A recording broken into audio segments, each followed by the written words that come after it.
أعوذ بالله من الشيطان الرجيم. بسم الله الرحمن الرحيم. واذكر عبدنا أيوب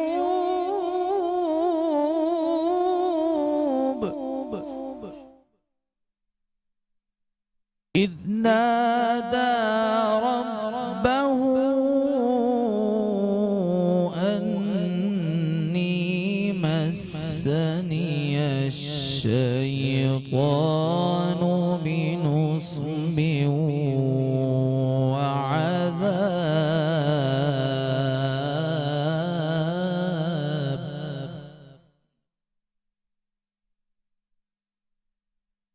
اركض برجلك هذا مغتسل بارد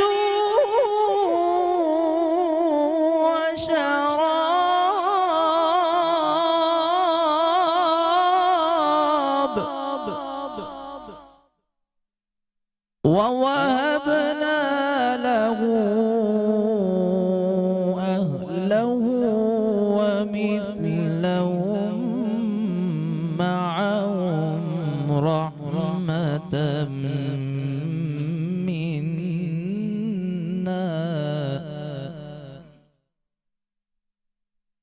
ووهبنا له أهله ومثلهم معهم رحمة منا وذكرى لأولي الألباب.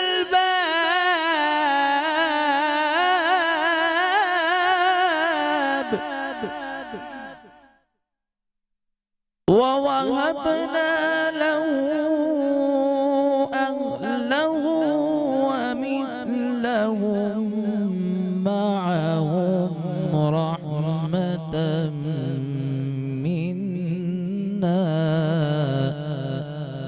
وذكرى لأولي الألباب.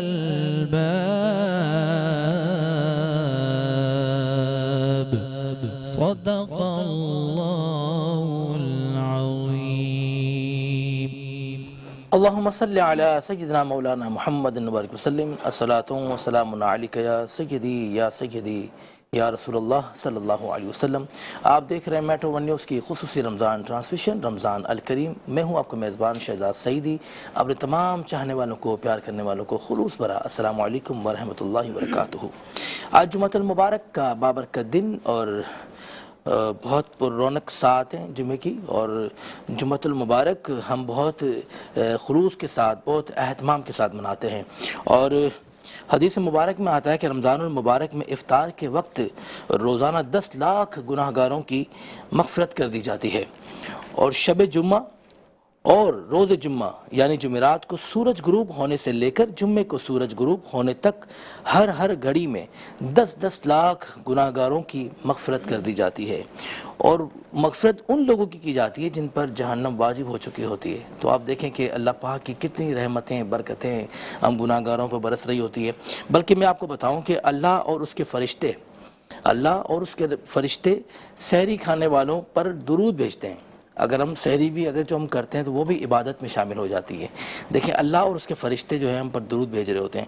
اچھا، روزے کی ایک اور خاص بات میں آپ کو بتاؤں کہ مسواک کرنا روزے کی اچھی خصلتوں میں سے ہے، اور ہر شے کے لیے زکوٰۃ ہے. اور بدن کی جو زکوٰۃ ہے وہ صرف روزہ ہے. اور روزہ جو ہے وہ نصف صبر بھی ہے. تو آپ روزے کی بڑی برکتیں ہیں اور رمضان المبارک کی بہت برکت ہے. اللہ پاک ہمیں اس رمضان المبارک کی خوب برکتیں نصیب فرمائیں. اور جو عشرہ جو چل رہا ہے مغفرت کا، اللہ پاک اس عشرے میں ہم سب گناہ گاروں کی اللہ پاک مغفرت فرما دے، اور ہم سے پہلے جو لوگ چلے گئے اللہ پاک ان کی بھی مغفرت فرمائیں، ان کے درجات کو بلند فرمائیں. میں اپنے خوبصورت پینل کا آپ کو تعارف کرواتا ہوں. ہماری نشریات کا آغاز تلاوت قرآن پاک سے ہوا، جو کہ بہت خوبصورت انداز میں قاری اسامہ رحمانی صاحب نے کیا. اللہ پاک ان کو بھی دارین کی خوشیاں نصیب فرمائیں. سب سے پہلے میں تعارف کرواتا ہوں ہمارے پینل میں موجود بہت خوبصورت انداز میں آپ گفتگو کرتی ہیں اور مختلف ٹی وی چینلز پہ آپ ہمیں نظر آتی ہیں. ثروت عسکری، السلام علیکم. آپ کیسی ہیں؟ ٹھیک ہیں الحمدللہ. آپ آئی ہیں رمضان کی ہمارے پہلے شو میں آپ کو خوش آمدید کہتا ہوں اور رمضان کی آپ کو مبارکباد بھی پیش کرتا ہوں. اور آپ جب دعا کریں تو ہمارے لیے بھی خاص دعا کیجیے گا اور خاص میری والدہ مرحومہ کے لیے کہ اللہ پاک ان کے درجات کو بلند فرمائے. اور ایک اور ہمارے ساتھ عالم یہاں موجود ہیں، بلکہ ہمارے ساتھ تو ڈیلی ہوتے ہیں، وہ ہمارے پینل میں موجود ہوتے ہیں وہ الحمدللہ، جناب علامہ عبدالقادر ہزاروی صاحب. علامہ صاحب کیسے ہیں؟ ٹھیک ٹھاک ہیں قبلہ؟ الحمدللہ. آپ سنائیں علامہ صاحب آج تو ہاتھ باندھ کے ایسے بیٹھے ہوئے ہیں آپ بالکل. بس جبہ آپ نے پہن لیا تو میں نے کہا ہاتھ باندھ لیتا. حضرت میں نے کہا جمعہ المبارک ہے اچھا، تو اس کو اچھی طرح نماز سے دیر سے فارغ ہوئے جلدی ہی نکل آئے پھر ہم نے کہا کہیں دیر نہ ہو جائے. اچھا تو ماشاءاللہ جبے کو بھی نہیں پہنے ہم نے پھر فوراً. بس حضرت یہ تو بس ماشاءاللہ یہ بھی آپ نے اچھا پہنا ہوا جو پہنا ہوا شلوار قمیض ہمارا قومی لباس ہے. اللہ پاک کرم فرمائے، فضل فرمائے. میں اس طرح موجود ہیں ترازیہ ناصر جو کہ قصیدہ بردہ شریف پڑھتی ہیں ہمارے ساتھ اور نعت شریف بھی بہت خوبصورت انداز میں آپ پیش کرتی ہیں. جناب قاری اسامہ رحمانی صاحب آپ کو بھی حضرت میں خوش آمدید کہتا ہوں. اور دعا نور جو کہ آج ہمارے ساتھ موجود ہیں ہمارے نعت خواہ پینل میں، مہمان نعت خواہ پینل میں. دعا آپ کیسی ہیں؟ مائک لیں. آپ کیسی ہیں؟ ٹھیک ہیں؟ روزے اچھے جا رہے ہیں ماشاءاللہ، رمضان اچھا جا رہا ہے ماشاءاللہ. چلیں اللہ پاک آپ کو بہت ترقیاں عطا فرمائے. میں چاہوں گا کہ ہمارا جو سیگمنٹ ہے وہ قصیدہ بردہ شریف کا ہے، تو قاری اسامہ رحمانی اور ترازیہ ناصر مل کر قصیدہ بردہ شریف پیش کریں. یا صلی وسلم دائما ابدا علی حبیبک خیر الخلق كلهم مولاي صلي وسلم دائما ابدا على حبيبك خير الخلق كلهم فراودته الجبال الشم من ذهب وراودته الجبال الشم من ذهب عن نفسه فأراها أيما شمامي مولاي صلي وسلم دائما أبدا على حبيبك خير الخلق كلهم.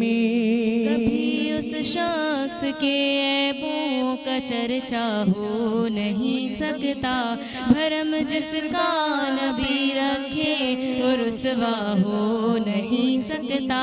وہی ہے صاحب ایمان جو یہ ایمان رکھتا ہے، بغیر عشق نبی دل میں اجالا ہو نہیں سکتا. مولاي صلي وسلم دائما ابدا على حبيبك خير الخلق كلهم.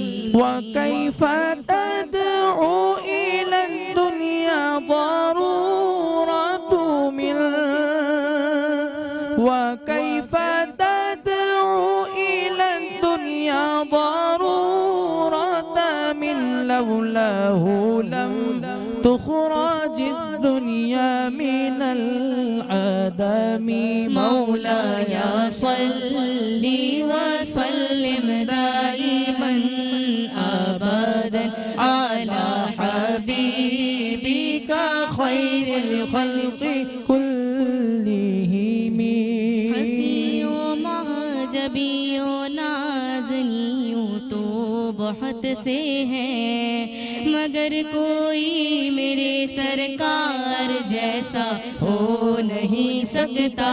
نبی کے چاہنے والوں کے دامن سے ہوں وابستہ، قسم ہے قبر میں میری اندھیرا ہو نہیں سکتا. مولاي صلي وسلم دائما ابدا على حبيبك خير الخلق كلهم مولاي صل وسلم دائما أبدا على حبيبك خير الخلق كلهم یا رب بالمصطفى بلغ مقاصدنا واغفر لنا ما مضى يا واسع الكرم مولاي صل وسلم دائما ابدا على حبيبك خير الخلق كلهم. آپ دیکھ رہے ہیں میٹرو ون نیوز کی خصوصی رمضان ٹرانسمیشن رمضان الکریم. ہم لیں گے چھوٹا سا وقفہ اور وقفے کے بعد آپ سے ہوتی ہے پھر ملاقات. آپ نے کہیں نہیں جانا, دیکھتے رہنا رمضان الکریم. ایک بار پھر آپ کو خوش آمدید کہتا ہوں. آپ دیکھ رہے ہیں میٹرو ون نیوز کی خصوصی رمضان ٹرانسمیشن رمضان الکریم. میں ہوں آپ کا میزبان شہزاد سعیدی. تمام دیکھنے والوں کو ایک بار پھر السلام علیکم ورحمۃ اللہ. ہماری ٹرانسمیشن کا آغاز تلاوت قرآن پاک سے ہوتا ہے, اس کے بعد ہم قصیدہ بردا شریف لیتے ہیں, اس کے بعد ہمارا بہت خوبصورت سیگمنٹ قصص الانبیاء جو کہ علامہ عبد القادر ہزاروی صاحب ہمیں کسی بھی نبی کے بارے میں ان کا تعارف بیان کرتے ہیں, ان کا ذکر کرتے ہیں. حضرت آج کس نبی کو آپ شامل کر رہے ہیں ہماری نشریات میں؟ سیدنا حضرت ایوب علیہ السلام کا ذکر خیر کریں گے. ماشاءاللہ. حضرت بسم اللہ. بسم اللہ الرحمن الرحیم. وَأَيُّوبَ إِذْ نَادَى رَبَّهُ أَنِّي مَسَّنِيَ الضُّرُّ وَأَنْتَ أَرْحَمُ الرَّاحِمِينَ. صدق اللہ مولانا العظیم. سامعین کرام, ہمارا یہ جو خصوصی سلسلہ ہے قصص الانبیاء کا, اس میں آج ہم ذکر کر رہے ہیں اللہ کریم کے ایک محبوب اور برگزیدہ صابر اور شاکر نبی سیدنا ایوب علیہ السلام کا. سیدنا ایوب علیہ السلام حضرت اسحاق علیہ السلام کے بھائی ایس جو کہ ابراہیم علیہ السلام کے بیٹے تھے, ان کے سلسلہ نسب میں والد کی طرف سے ہیں. اور سیدنا ایوب علیہ السلام کا سلسلہ نسب والدہ کی طرف سے سیدنا لوط علیہ السلام سے جا ملتا ہے. اور سیدنا ایوب علیہ السلام نے جس خاتون سے نکاح کیا جس کا نام رحمت یا رحمہ, ان کا سلسلہ نسب جا کر سیدنا یوسف علیہ السلام سے جا ملتا ہے. سیدنا ایوب علیہ السلام کا ذکر خیر قرآن کریم میں مقامات پر آیا ہے اور وحی کی نسبت بھی آپ کی طرف کی گئی ہے. سب سے بڑی بات یہ ہے کہ اللہ کریم نے آپ کو کثیر الاولاد دی, یا اللہ کریم نے آپ کو کثیر المال یعنی بنایا, اور اسی طرح اللہ نے آپ کو زمین کا ایک بہت بڑا ٹکڑا آپ کو عطا کیا. کہا جاتا ہے کہ ہزاروں بکریاں آپ کی زرخیز زمین میں ہوا کرتی تھیں, اور یہ بھی لکھا گیا ہے کہ ہزاروں کے حساب سے اونٹ آپ کی زرخیز زمین میں چلا کرتے تھے. اور یہ بھی کہا گیا ہے کہ آپ کے گھر کے اندر باندیوں کی بہتات تھی, اور یہ بھی کہا گیا ہے کہ آپ کے ہاں غلاموں کی کثرت پائی جاتی تھی. اس کے ساتھ ساتھ اللہ سے آپ ڈرنے والے تھے, صبر کرنے والے تھے, شکر کرنے والے تھے. ایک موقع پہ قرآن کریم نے کہا کہ جب حضرت ایوب علیہ السلام کو صحت یابی نصیب ہوئی تو اللہ سے عرض کرتے ہیں کہ مولا میں نے کیسا صبر کیا, تو اللہ نے جواب میں فرمایا یہ توفیق آپ کو کس نے دی؟ حضرت ایوب علیہ السلام عرض کرتے ہیں مولا یہ توفیق تو نے دی, اگر تو توفیق نہ بخشتا تو میرے پاس اتنا بڑا صبر نہ ہوتا. اور جب اللہ نوازتا ہے تو پھر امتحان بھی اسی قسم کے نازل کرتا ہے. دیکھتے ہی دیکھتے حضرت ایوب علیہ السلام کی زرعی زمین بنجر میں تبدیل ہو گئی. آپ کی ہزاروں بکریاں دنیا سے اس انداز میں رخصت ہوئیں کہ آپ امتحان میں پڑ گئے. ہزاروں اونٹ آپ کے تلف ہو گئے, یہاں تک کہ غلام اور باندیاں بھی آپ کی ختم ہو گئیں. اور انتہا یہ ہے اس امتحان کی کہ آپ کثیر الاولاد تھے, آپ کی ساری اولاد فوت ہو گئی, آپ تنہا رہ گئے, اور آپ پر اللہ کریم نے بیماری کو نازل کر دیا, اور آپ کے اہل خانہ میں سے مال کی بہتات میں سے اور اس دنیا میں سے صرف اور صرف ایک رفیقہ حیات بنی جو کہ سیدنا یوسف علیہ السلام کی پوتی تھیں. کہا جاتا ہے کہ اتنے آپ بیمار ہوئے کہ آپ اپنی خدمت کے لیے بھی آپ کچھ نہیں کر سکتے تھے. آپ کی خدمت آپ کی زوجہ محترمہ جو سیدنا یوسف علیہ السلام کی نسل سے تھی وہ کرتی رہیں. وہ یہاں تک بھی آیا کہ محنت مزدوری کر کے آپ کے لیے دن رات کا کھانا مہیا کرتی اور کھلاتی تھیں. یہاں تک کہ ایک دن ایسا ہوا کہ وہ دیر سے آئیں اور آپ کو دقت ہوئی. آپ نے قسم اٹھائی کہ خدا نے مجھے صحت دی تو میں تمہیں 100 کوڑے ماروں گا۔ اور پھر اس کا ذکر بھی قرآن کریم کے اندر ہوا، ہم آخر میں اس کا ذکر کریں گے، یہاں تک کہ ایوب علیہ السلام دعائیں کرتے رہے۔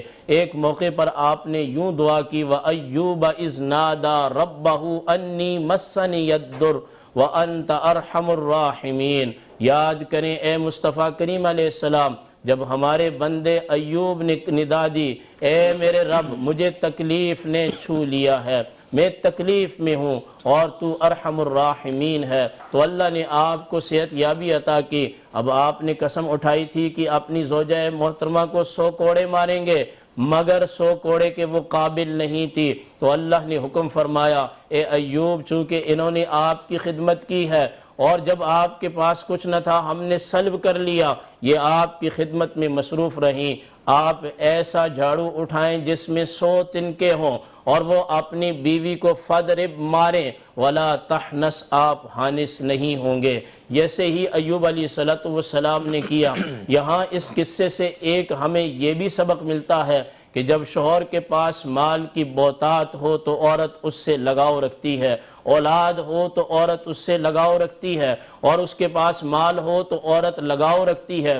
شوہر کے پاس سے مال چلا جائے تو وہ لگاؤ نہیں رکھتی، خدمت میں وہ کسر چھوڑ دیتی ہے۔ مگر ایوب علیہ السلام کی اہلیہ سے آج کی خواتین کو یہ بھی سبق ملتا ہے کہ اگر شوہر کتنا ہی مال رکھنے کے باوجود وہ مال اللہ کی رضا سے چلا جائے تو بیوی کو ساتھ نہیں چھوڑنا چاہیے، اسے وفادار رہنا چاہیے۔ اور اس کا اجر کیا ملے گا؟ اس کا اجر رضامندی ہے، جیسے کہ حدیث پاک کے اندر آیا، نبی کریم علیہ السلام نے ارشاد فرمایا، جو عورت اپنے شوہر کی بے رخی پر صبر کر کے اس کی خدمت میں لگی رہتی ہے، جب اس کا انتقال ہوتا ہے تو وہ جنت کو پا لیتی ہے۔ اور اسی طرح میرے آقا نے فرمایا، جو خاتون اپنے شوہر کی بے رخی پر صبر کرتی ہے یا مرد اس کی بے رخی پر صبر کرتا ہے تو جنت ان کا مقدر بن جاتی ہے۔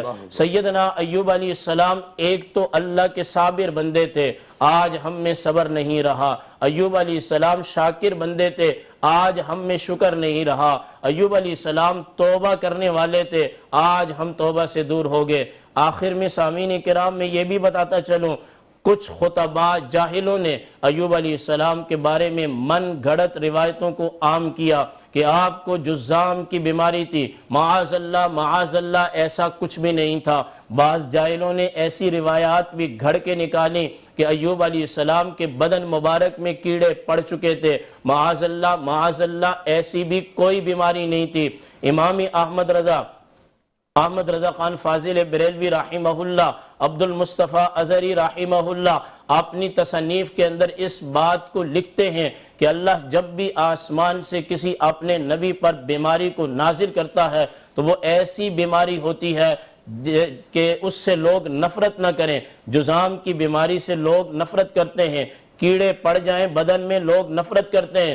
اللہ کی پناہ، جن خطباء نے، جن جہالا نے اس طرح کی روایات کو گھڑ کے اپنی کتابوں میں جگہ دی یا آج کے دور میں جاہل خطیب ان کو بیان کرتے ہیں، ان کو توبہ کرنی چاہیے۔ اور ہم دیکھتے ہیں کہ اللہ کے بعد انبیاء علیہم السلام کی جماعت ایک ایسی جماعت ہے کہ جن کو اللہ نے ظاہر سے بھی پاک رکھا اور باطن سے بھی پاک رکھا اور ہر اس بیماری سے بھی پاک رکھا جس سے لوگ نفرتیں کرتے ہیں۔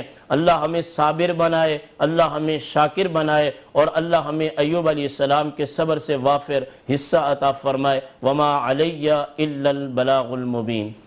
ماشاءاللہ سیگمنٹ قصص الانبیاء میں آپ نے سماعت کیا حضرت ایوب علیہ السلام کا ذکر۔ اللہ پاک ہمیں تمام انبیاء کرام کی برکتیں نصیب فرمائے۔ ہم لیں گے چھوٹا سا وقفہ اور وقفے کے بعد آپ سے ہوتی پھر ملاقات۔ دیکھتے رہیں میٹرو ون نیوز کی خصوصی رمضان ٹرانسمیشن، رمضان الکریم۔